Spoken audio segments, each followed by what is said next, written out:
All right, so the just enough concept. That's a concept that I adapted from Wayncast, and he likes to say that, you know, any fool can add a lot of stuff in the diet, but the good nutritionists are the ones that can add just enough, and he does like that, right? Just enough in the diet, and I love that. So let's take a look. Let's take a look at that. We might use things like these models, right? You are familiar with the broken line model, so the broken line linear model, the broken line quadratic model, and then the quadratic polynomial, right? These are three that are probably the most popular.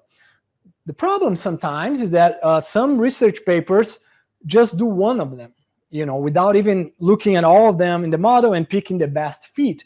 And now we're probably getting too technical here, but if you have random effects in the model, then you cannot, it's not good to look at R-square alone. It's better to use a measure that's called BIC, the Bayesian Information Criteria, and the smaller the number, the better on that one. So that's probably, again, too technical, but let's look at this just enough concept. So what is the enough here? So you can add a lot of something, but from here to there, you're just spending the producer's hard-earned money, right? Very hard-earned money, because again, look at the last several decades. It's tough. It's a tough business. You know, $5 a pig historically profit. It's a tough business. So we want to find that just enough, which is right here. Okay, same thing for this. You know, where's that number? Well, right here is going to depend on that economics, and even here, maybe you need to be here because it's more economical. And then the same thing here. So again, these are biological information, and a lot of these models today, energy, lysine, tryptophan, whatever else, these are the things that are behind them, and it's going to change. For example, tryptophan. Let's do this. So tryptophan, let's do it. Tryptophan to lysine ratio, and that and that is the SID, right? Digestible. So for feed efficiency, above 17% tryptophan to lysine ratio, you don't get any other responses. Now, a caveat here is that 17%, that's generally speaking on NRC loadings, okay? So again, just a reminder, when we talk requirements, just transformulate that diet. And if you never heard about this term of transformulation, you basically just plug in those ingredients, okay?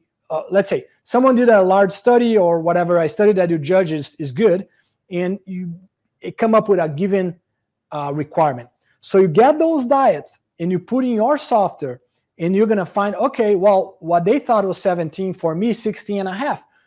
Okay, so that's what transformulation is, because everyone has different loadings, and you need to be careful with that. For example, in this study, we use NRC on the tryptophan, right? NRC, but was all this protein sources were actually measured, okay? So that's why you need to be careful with that as well, okay? And then, before we get to the questions here, and then this was feed efficiency, okay? So when you look at average daily gain, it's something more like this curve right here.